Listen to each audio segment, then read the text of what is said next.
Hi, we all want to become people who respond well rather than react. And in order to do that, we talked about how there's 4 elements we have to implement into our lives. The first 2 are pause and ponder. Well, today, Pastor Lori is going to be interviewing Pastor Stan, our spiritual director, about this third element and why it's dangerous to have this third element in place without the first 2. All right, enjoy.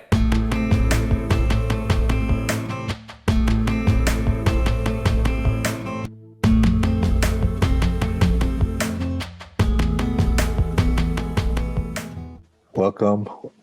Thank you for joining us this morning. Lori and I will be sharing on the third aspect. The first 2 are pause and ponder, and they tend to be more seen as passive and not really active. But these last 2, partner and pursuit, are very active, and the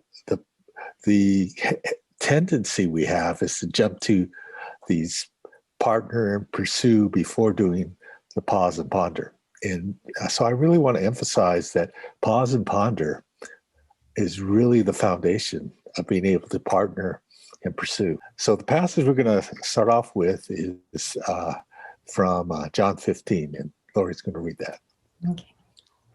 Okay. I am the true vine, and my Father is the vine dresser. Every branch in me that does not bear fruit, he takes away. And every branch that does bear fruit, he prunes, that it may bear more fruit. Already you are clean because of the word that I have spoken to you. Abide in me, and I in you. As the branch cannot bear fruit by itself unless it abides in the vine, neither can you unless you abide in me. I am the vine, and you are the branches. Whoever abides in me, and I in him, he it is that bears much fruit, for apart from me you can do nothing. If anyone does not abide in me, he is thrown away like a branch and withers, and the branches are gathered, thrown into the fire, and burned. But if you abide in me, and my words abide in you, ask whatever you wish, and it'll be done for you. By this my Father is glorified, that you bear much fruit, and so prove to be my disciples. As the Father has loved me, so have I loved you. Abide in my love. And if you keep my commandments, you will abide in my love, just as I have kept my Father's commandments and abide in his love. These things I have spoken to you, that my joy may be in you, and that your joy may be full. And this is my commandment, that you love one another as I have loved you. Greater love has no one than this, that someone lay down his life for his friends. And you are my friends if you do what I have commanded you.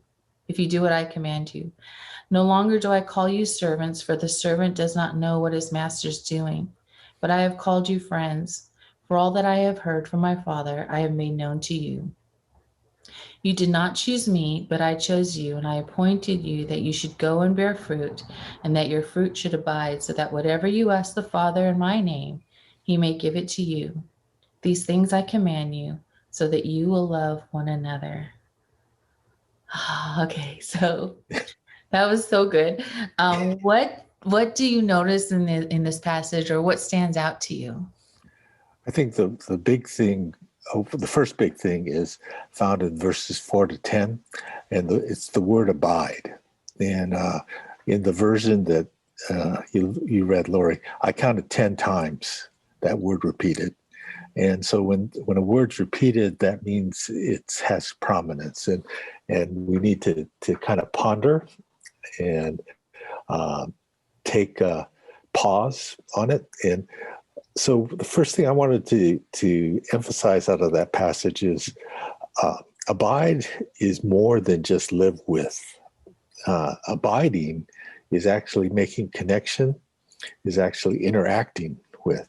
So if you live in a house, that is not necessarily abiding unless the people in that house are connecting with one another, interacting with one another, just basically living together and not living separate. So the emphasis for me on my relationship with God is not so much that I'm around or that he's around. And so, sometimes I think it's valuable to be aware of God's presence, but I think there's more than him just being present. What he desires is an interaction. The big standout point for me in this passage is God wants me to abide, and that's more than just live with. So, And yeah, I think that it's something that we're all in all our relationships, right? Because we could be married to be like roommates or have kids, but just not have that intimate connection. And so I love what you're saying. And like, how would you describe like the nature of the kind of relationship that God desires to have with us? I would term it as a God-initiated friendship. And so by God-initiated, when you invite someone, that means you want them to come. And so when we think of God and him desiring a friendship, it's not that we have to initiate it. He's already initiated it.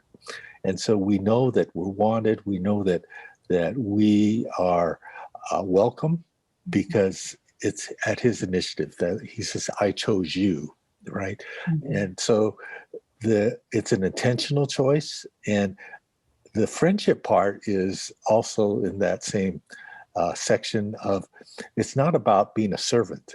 It's about being a friend. And a friend, really, if you think about your friendships, they are not task-oriented. They are more connectionally oriented, right? Mm-hmm. That you don't care what you do with your friend necessarily as long as you're with your friend, that we're really close, and that we can have that freedom to be able to, when we're mad at each other, to be able to say, we're mad at you, and that not fear that we're going to somehow lose the relationship or that God is going to walk away hurt and that we're just going to have to suffer until we're really willing to come back and grovel at his feet and ask for forgiveness and that he's willing to accept it. He's willing to be with us in it, but it's not where he wants us to stay. And so he invites us to be able to have that kind of intimate and safe relationship. And because of that, we're able to have this friendship. The idea that God is always about wanting us to do things with respect to this passage about fruit is really, I think, a misrepresentation, because it's, to use your analogy of marriage, okay, the part of the union of marriage can be children, but you don't work to have children. Mm-hmm. Although children are a lot of work once you get them.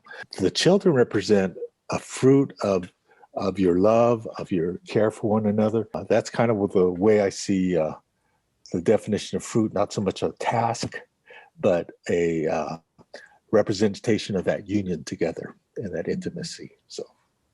No, that's good. I'm so glad you said that. And I think especially the church, we tend to focus on doing, and we need to do what God said. And what does God want us to do? And we're constantly seeking that. But I love what you said, that it's the intimacy of the relationship and that connection, and that whatever we do is a fruit of that relationship.